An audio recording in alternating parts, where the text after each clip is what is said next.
question is, did dinosaurs turn into birds? And the answer is no way. And here's why. Multiple reasons. First of all is the problem of the type of hip. Dinosaurs fall into two types, categories of hips, bird hips and lizard hips. Bird hips, ornithischians, and lizard hips, saurischians.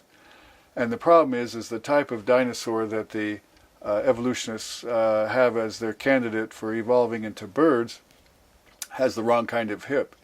It has the lizard hip, and yet it's the lizard hip dinosaurs that the ones that are bipedal, that are upright on the two hind extremities, the two hind limbs. And so it's the wrong type of hip, for number one. Number two is birds have a very different respiratory system. Reptiles, in general, as mammals do, we have lungs that have dead ends. We have what are called alveoli. You just picture a bunch of grapes with the branching of the stems, and that the alveoli are these little air sacs where the gas exchange occurs. Whereas birds have lungs that are very different. The lungs are subdivided into regions that all have one-way flow, and certain of these regions is where the gas exchange takes place, and those are called parabronchi.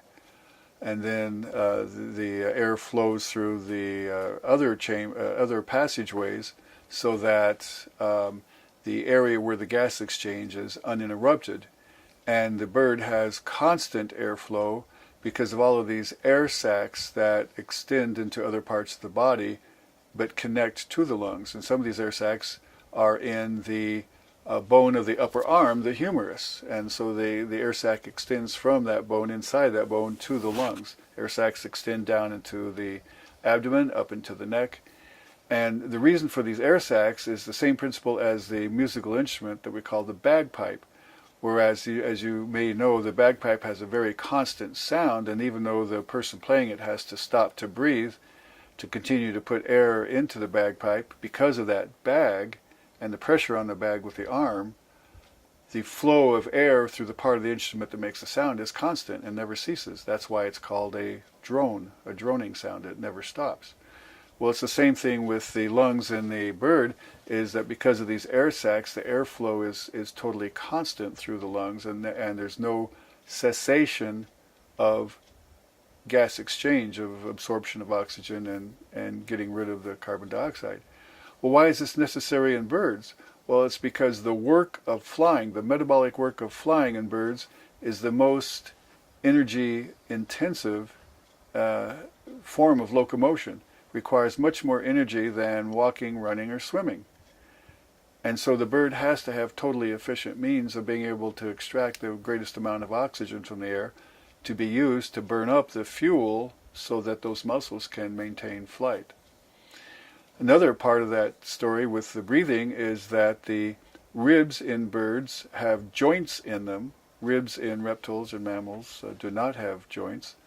And they also have extensions from the ribs that overlap the subsequent rib, so that the entire rib cage expands and contracts in unison, much more maximally than our thorax can, to maximize the ability to open and up and then squeeze out those lungs with every stroke of flight. And it's those flight muscles in the breast that help cause the lungs to open as the bird flaps the wings up, and then to push the air out as the bird flaps the wings down. So all of this is very highly coordinated, and so the birds have a keel in the middle of the bony structure in the front, the anterior part of the chest wall, to which those muscles of flight attach. And so this is how the bird is able to expand and contract the lungs maximally, far more greater extent than what we do, and still have constant gas exchange without interruption. When we breathe, we spend not exactly, but approximately half of our time breathing air in, and a little more than half breathing air out. And so the amount of time we spend not being able to exchange air gases is quite great, and the bird would never be able to fly in those circumstances. Another problem is the business of the digits.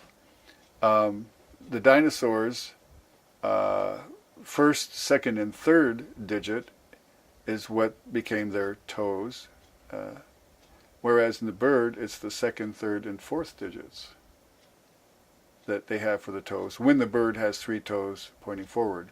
For example, parrots and woodpeckers have 2 forward and 2 backward. That's a whole other problem for evolution.